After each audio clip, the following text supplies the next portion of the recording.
স্বাগত সংবাদ সন্ধ্যায়, সাথে আছি তাসনিম জান্নাত অর্থী এবং আমি অনিমেষকর। শুরুতেই জানাবো বার্তাপক্ষের সবশেষ।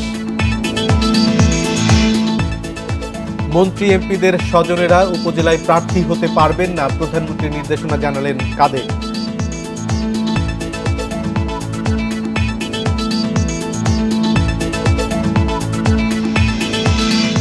বোতলের সয়াবিন তেলের দাম লিটারে 4 টাকা বেড়ে 167, খোলা তেলে কমল 2 টাকা, আজ থেকেই কার্যকর।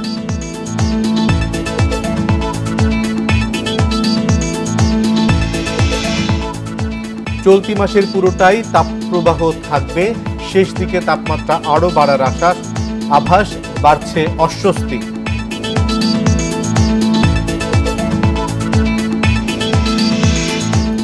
ভবিষ্যৎ বন্ধক রেখে উন্নয়ন হয়েছে, দাবি অর্থনীতিবিদদের। সাফল্যের চেয়ে প্রাতিষ্ঠানিক দুর্বলতা বেশি।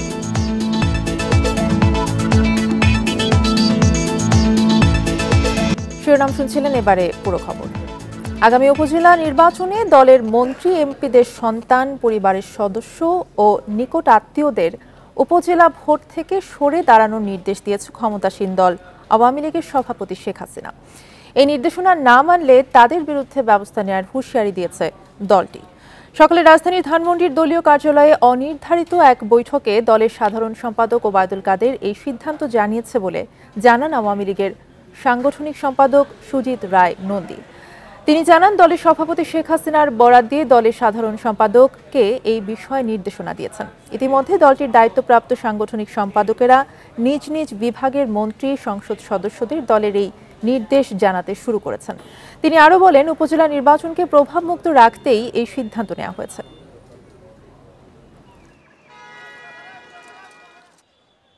উপজেলায় এমপি, মন্ত্রীর সন্তান বা নিকট আত্মীয় যারা নির্বাচনে দাঁড়িয়েছে তাদেরকে নির্বাচন থেকে সরে দাঁড়ানোর জন্য নির্দেশনা দেওয়া হয়েছে। নাটোরের সিংড়া উপজেলা নির্বাচনের চেয়ারম্যান প্রার্থী দেলোয়ার হোসেনকে অপহরণের অভিযোগে আরেক প্রার্থী মোহাম্মদ লুৎফুল হাবিবকে তলব করেছে নির্বাচন কমিশন। আগামী 22 এপ্রিল সোমবার বিকেল 4:10 ব্যক্তিগতভাবে নির্বাচন কমিশনে উপস্থিত হয়ে ব্যাখ্যা দিতে হবে তাকে। বৃহস্পতিবার ইসির উপসচিব মোহাম্মদ আতিয়া রহমান স্বাক্ষরিত চিঠি থেকে তথ্য জানা যায়। গত সোমবার অনলাইনে মনোনয়নপত্র জমা দেওয়ার পর নাটোর জেলা নির্বাচন অফিসে গেলে দেলোয়ার হোসেনকে গাড়িতে তুলে নিয়ে যাওয়া হয়। পরে আহত অবস্থায় বাড়ির সামনে ফেলে রেখে যায় দুর্বৃত্তরা। ঘটনার জন্য প্রতিদ্বন্দ্বী প্রার্থী ও উপজেলা আওয়ামী লীগের যুগ্ম সাধারণ সম্পাদক লুৎফুল হাবিব রুবেলকে দায়ী করে ভুক্তভোগীর পরিবার।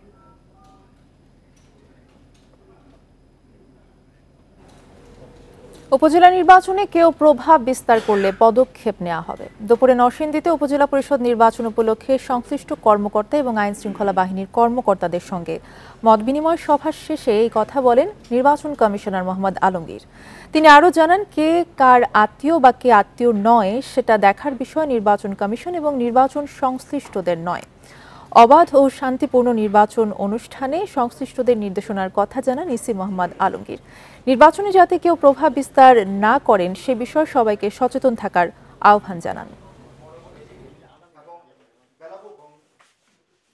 আমরা যেটা বলবো, আপনাদের মাধ্যমে আপনারা এই মেসেজটা দেবেন স্থানীয়ভাবে, যে নির্বাচনে কেউ যদি অন্যায় কাজ করার চেষ্টা করে, কেউ যদি প্রভাব বিস্তারের চেষ্টা করে, সেগুলো থেকে বিরত থাকে। এবার শুধু ক্যান্ডিডেট না, যারা প্রভাব বিস্তার করবে তাদের বিরুদ্ধেও কিন্তু আমাদের ব্যবস্থা নেওয়ার আইনে অধিকার আছে। প্রধানমন্ত্রী শেখ হাসিনা বলেছেন, দেশবাসীর ভাগ্য উন্নয়নে কোনো ব্যবস্থা নেয়নি বিএনপি, দেশ স্বয়ংসম্পূর্ণ করতে কাজ করছে শুধু আওয়ামী লীগ সরকার। সকালে শেরেবাংলা নগরে প্রাণী সম্পদ সেবা সপ্তাহের উদ্বোধন করে তিনি আরও জানান, খাদ্য নিরাপত্তার পাশাপাশি পুষ্টি নিশ্চিতের কাজও চলছে। প্রাণী সম্পদ সেবা সপ্তাহ ও প্রদর্শনী উদ্বোধন করতে শেরেবাংলা নগরের পুরাতন বাণিজ্য মেলার মাঠে আসেন প্রধানমন্ত্রী। পরে নিজ বক্তব্যে বিএনপির ডালভাত কর্মসূচির সমালোচনা করে তিনি বলেন, তার সরকার খাদ্য নিরাপত্তার পাশাপাশি পুষ্টি নিশ্চিতে কাজ করছে। খালেদা জিয়া ঘোষণা দিল যে দেশের মানুষকে ডাল ভাত খাওয়াবে। সে ডাল ভাত খাওয়াতেও কিন্তু ব্যর্থ হয়েছিল। আমাদের লক্ষ্য প্রথম হলো খাদ্য নিরাপত্তা দেওয়া, দ্বিতীয় হলো পুষ্টি নিশ্চয়তা দেওয়া। এখন আমরা সেই পদক্ষেপই হাতে নিয়েছি। জাতির পিতা বেঁচে থাকলে আরও আগেই দেশ উন্নত হতো জানিয়ে প্রধানমন্ত্রী বলেন, আওয়ামী লীগ সরকার সবসময় দেশকে স্বয়ংসম্পূর্ণ করতে কাজ করে। তাদের চিন্তাধারাটা ছিল যে আমরা প্রতিনিয়ত অন্যের কাছে হাত পেতে চলব, অন্যের মুখাপেক্ষী হয়ে থাকব, আর ভিক্ষা চেয়ে খাবার এনে খাবো। 20 লক্ষ মেট্রিক টন খাদ্য উদ্বৃত্ত আমরা রেখে গিয়েছিলাম, কিন্তু দুর্ভাগ্যের বিষয় হলো 2009 সালে যখন আবার সরকারে আসি তখন দেখি সে 26 লক্ষ মেট্রিক টন উদ্বৃত্ত তো দূরের কথা, বরং ওই 26 লক্ষ না 30 লক্ষ মেট্রিক টন খাদ্য ঘাটতি রয়েছে বাংলাদেশে। এ সময় রাস্তাঘাটে কোরবানি বন্ধেরও তাগিদ দেন শেখ হাসিনা। বলেন, অনেক দেশ হালাল মাংস নিতে আগ্রহী, সেদিকে মনোযোগ বাড়াতে হবে। স্বাস্থ্যসম্মতভাবে লালন পালন করা এবং উৎপাদন প্রক্রিয়াকরণ, কারণ প্রক্রিয়াকরণটাও কিন্তু গুরুত্বপূর্ণ, এ বিষয়ে আরও যত্নবান হতে হবে।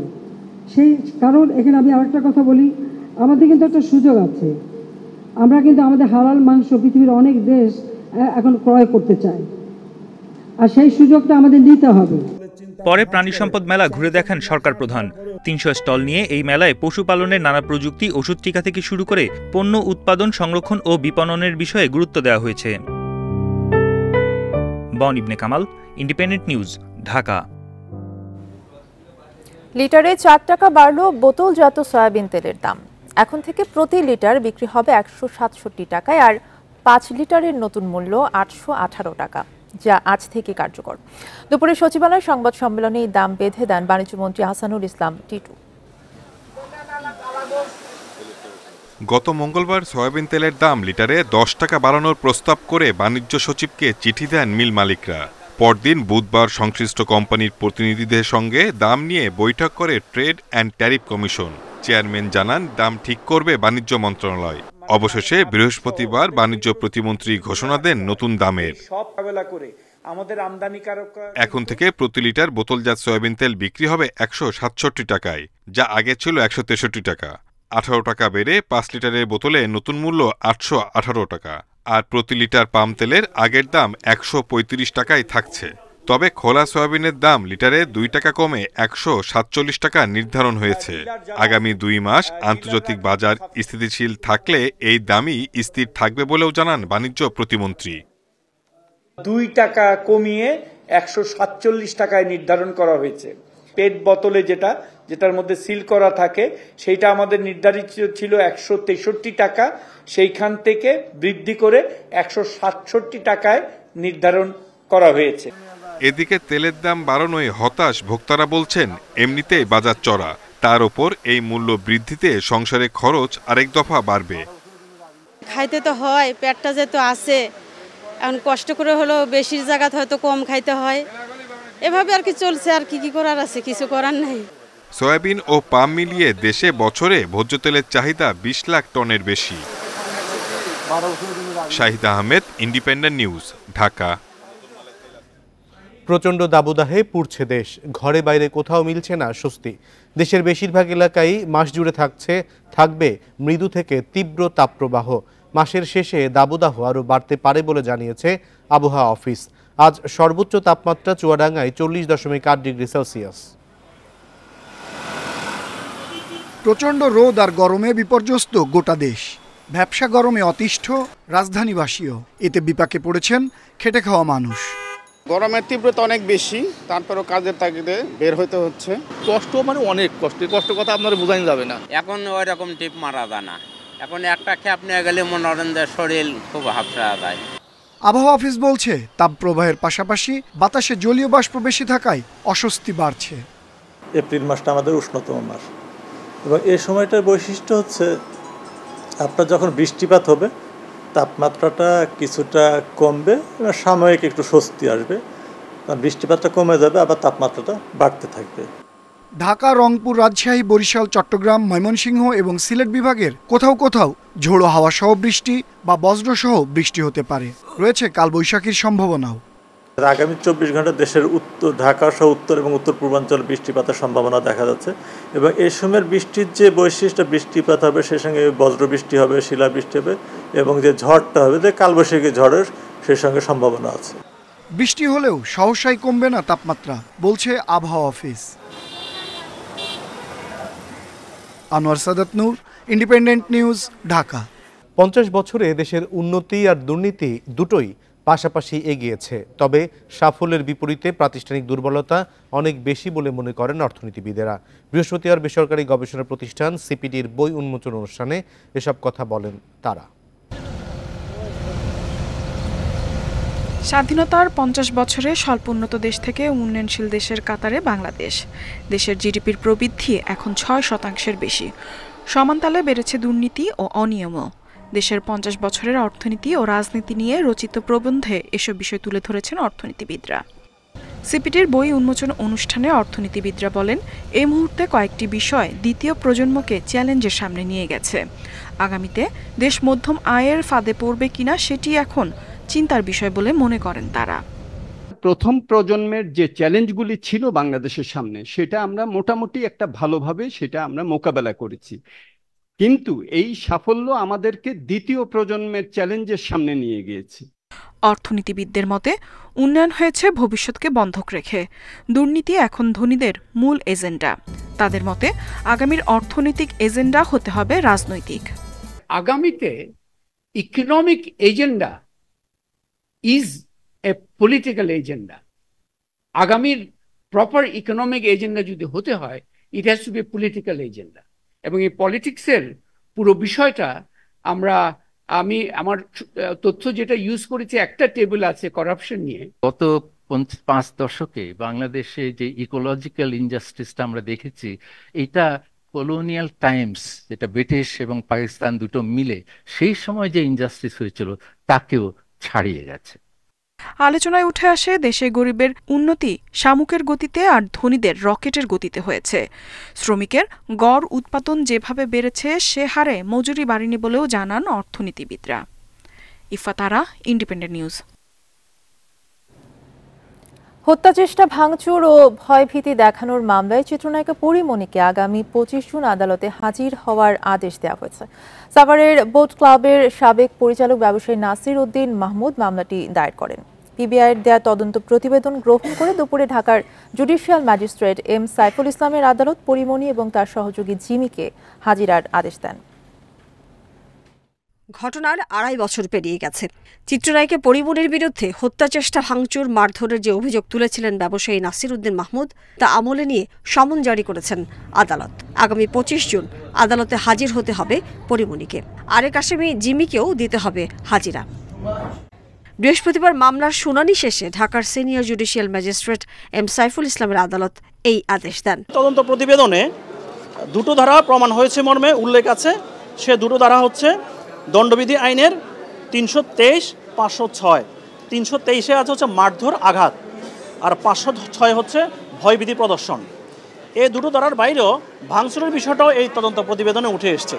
পিবিআইয়ের প্রতিবেদনে পরীমণির বিরুদ্ধে অভিযোগ প্রমাণিত হওয়ায় সন্তোষ প্রকাশ করেন মামলার বাদী। যে এত বড় একটা ক্লাবের মধ্যে এই ধরনের ঘটনা যে নালিশ সে করেছিল সেটা সম্ভব না, কোনোদিনই সম্ভব না। ইতিপূর্বে এটা প্রমাণ হয়েছে, ওই কোর্টও সেটা বলেছে। পিবিআই চূড়ান্তভাবে তারা এটা সুন্দরভাবে একটি তদন্ত করে রিপোর্ট দিয়েছে। যদিও আমি বলবো যে এখানে যে আমাকে হত্যা করার চেষ্টা করা হয়েছিল সেটা আসলে আমি আরও খুশি হতাম। এদিকে পরীমণির আইনজীবী জানিয়েছেন, সমনের কপি হাতে পেলে পরবর্তী পদক্ষেপ নেবেন তারা। আমরা মনে করি না যে মামলাটি চলমান হওয়ার বা আমলে নেওয়ার মতন কোনো বিষয় এখানে আছে, যেহেতু এই ঘটনাটি পূর্বেই এই ঘটনায় নিয়ে একটি মামলা আছে পরীমণি বাদী হয়ে দায়ের করা, এবং এই বিষয় নিয়ে দ্বিতীয়বার অন্য কোনো মামলা হতে পারে না বলেই আমরা মনে করি। 2021 সালের 8 জুন সাভারের বোট ক্লাব কাণ্ডের পরের বছর 7 জুলাই ঢাকার সিনিয়র জুডিশিয়াল ম্যাজিস্ট্রেট রাজীব হাসানের আদালতে এই মামলা করেন ব্যবসায়ী নাসির। এতে 3 জনকে আসামি করা হলেও তদন্তে অভিযোগ প্রমাণিত না হওয়ায় ফাতেমাতুজ জান্নাত বনিকে অব্যাহতি দিয়েছে PBI. Mahmud Moumita, independent news. চলচ্চিত্র টেলিভিশন খাতে বাংলাদেশ ভারতের মধ্যে সহযোগিতা ও অভিজ্ঞতা বিনিময় করা হবে, জানিয়েছেন তথ্য সম্প্রচার প্রতিমন্ত্রী মোহাম্মদ আলী আরাফাত। বৃহস্পতিবার দুপুরে সচিবালয়ে ভারতীয় হাইকমিশনার প্রণয় ভার্মার সঙ্গে সৌজন্য সাক্ষাৎ শেষে প্রতিমন্ত্রী কথা জানান। তিনি আরও জানান, আন্তর্জাতিক খবর উপস্থাপন ও বিশ্লেষণে বাংলাদেশ টেলিভিশনে 2 ঘন্টার একটি অনুষ্ঠান শুরু হবে, যেখানে দক্ষিণ এশিয়ার সংবাদ গুরুত্ব দেওয়া হবে, থাকবে অন্যান্য দেশের খবরও। এ বিষয়ে ভারতের বিভিন্ন সংবাদ সংস্থা, বিশেষ করে এশিয়ান নিউজ ইন্টারন্যাশনাল ANI এর সঙ্গে সহযোগিতার ক্ষেত্র তৈরি করা যায় কিনা সে বিষয়ে হাই কমিশনারের সঙ্গে আলোচনা হয়েছে বলে জানান প্রতিমন্ত্রী। বলেন, বিটিভির এই কার্যক্রম নিয়ে ভারতের দর্শক আকৃষ্ট করার চেষ্টা হবে।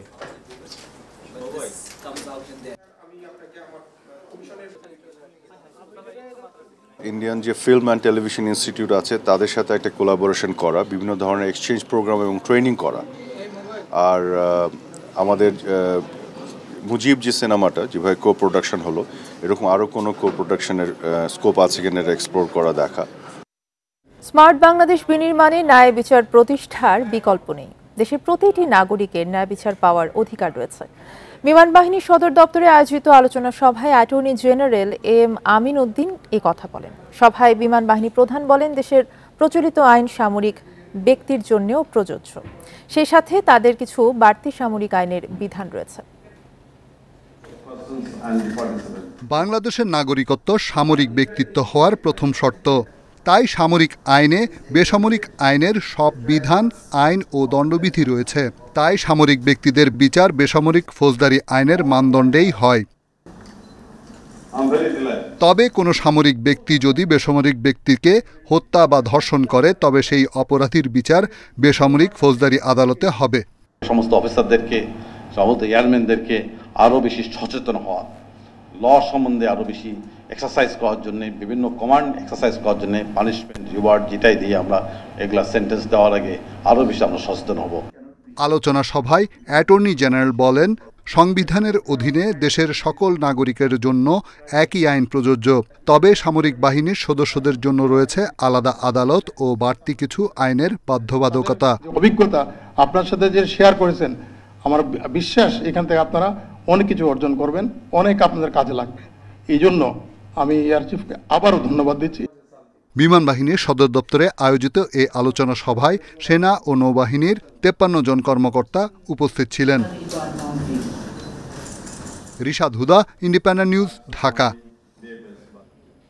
তুমি আয়ো আমার বাড়িতে, বইতে দিমু পিড়িতে, এরকম অনেক জনপ্রিয় গানের গীতিকার, সুরকার ও শিল্পী পাগল হাসান সড়ক দুর্ঘটনায় মারা গেছেন। সুনামগঞ্জের ছাতকে অটোরিকশায় বাসের ধাক্কায় নিহত হন তিনি। তার মৃত্যুতে সাংস্কৃতিক অঙ্গনে শোকের ছায়া নেমেছে। সংস্কৃতি কর্মীদের আবেদনে ময়নাতদন্ত ছাড়াই পাগল হাসানকে দাফন করা হয়েছে। সুনামগঞ্জ জেলা শিল্পকলা একাডেমিতে যে কোনো গানের অনুষ্ঠানে আসতেন বাউল শিল্পী পাগলা হাসান। তবে এবার এসেছেন নিথর দেহ নিয়ে। বৃহস্পতিবার সকালে সুনামগঞ্জের দোয়ারাবাজার থেকে ছাতকের গোবিন্দগঞ্জ যাওয়ার পথে অটোরিকশায় বাসের ধাক্কায় নিহত হন তিনি। দুপুরে শিল্পকলা একাডেমিতে পৌঁছা মাত্রই তার দীর্ঘদিনের সহকর্মী, সাংস্কৃতিক ব্যক্তিত্বরা জড়ো হতে থাকেন। এ সময় অনেকে কান্নায় ভেঙে পড়েন। সহকর্মীরা জানান, পাগলা হাসান ছিলেন একজন সাদা মনের মানুষ। আমাদের সাংস্কৃতিক অঙ্গনেরও পূরণীয় ক্ষতি হয়েছে। আমি হাসানের রুহের মাগফিরাত কামনা করছি। আমাদের সুনামগঞ্জের উজ্জ্বল নক্ষত্র হিসেবে ছিলেন, তো কিছু বলার নাই, শুধু দোয়া করবেন পানপুরের ভাইয়ের জন্য। পাগলা হাসান ছিলেন মরমী সাধক হাসন রাজা ও বাউল করিমের উত্তরসূরি। পাগল হাসান যে কোনো অনুষ্ঠানে দেখতে এসছে, সেখানে হাসান পাগল হাসান বলে চিৎকার দেওয়া হচ্ছে। তার গানের কথা যদি দেখেন, আমার মনে হয়, আমরা বলতাম তার জীবদ্দশায় সবসময় বলেছি, আজকে তার মৃত্যু নিয়ে কথা বলতে হবে সেটা আমরা কখনোই ভাবিনি। তরুণ ও উদীয়মান শিল্পীর মৃত্যুতে শিল্পাঙ্গনে বড় অভাব দেখা দিবে বলে মনে করেন জেলা সাংস্কৃতিক কর্মকর্তারা। তার এই জোয়ারের সময়ই, তার যখন সূর্যটা যখন উদীয়মান, সেই সূর্যের কিরণ যখন সকলকে আলোকিত করছিল, ঠিক সে সময়ই এরকম অনাকাঙ্ক্ষিত ঘটনা সম্মুখীন হলাম হচ্ছে কি আমাদের সুনামগঞ্জবাসীরা। নিহত মতিউর রহমান হাসান ওরফে পাগলা হাসানের জন্ম সুনামগঞ্জের ছাতকের শিমুলতলা গ্রামে। তিনি লোকসঙ্গীত শিল্পী হিসেবে বেশি পরিচিত ছিলেন।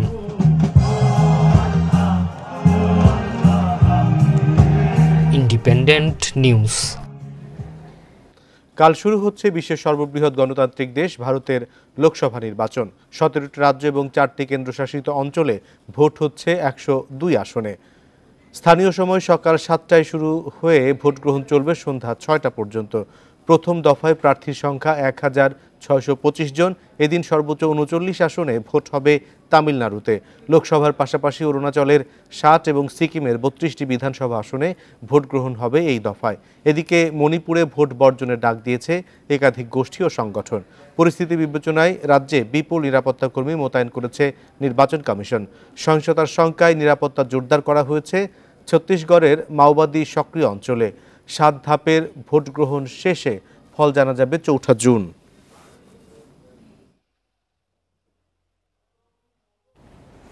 ধীরে ধীরে স্বাভাবিক হচ্ছে সংযুক্ত আরব আমিরাতের বন্যা পরিস্থিতি। এরই মধ্যে দেশটিতে অভ্যন্তরীণ পর্যায়ে ফ্লাইট চলাচল শুরু হয়েছে বলে জানিয়েছে কর্তৃপক্ষ।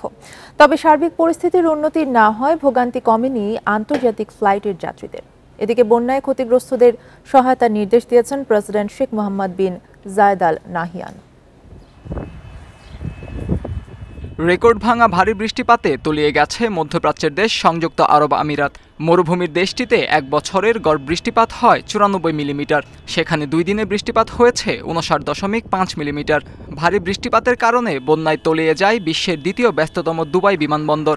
ব্যাহত হয়েছে কয়েকশো ফ্লাইট। বন্যায় প্লাবিত হয়েছে রাজধানী আবুধাবিতে প্রবেশের সকল সড়ক। এখনও পানিবন্দী অবস্থায় রয়েছে অনেকে।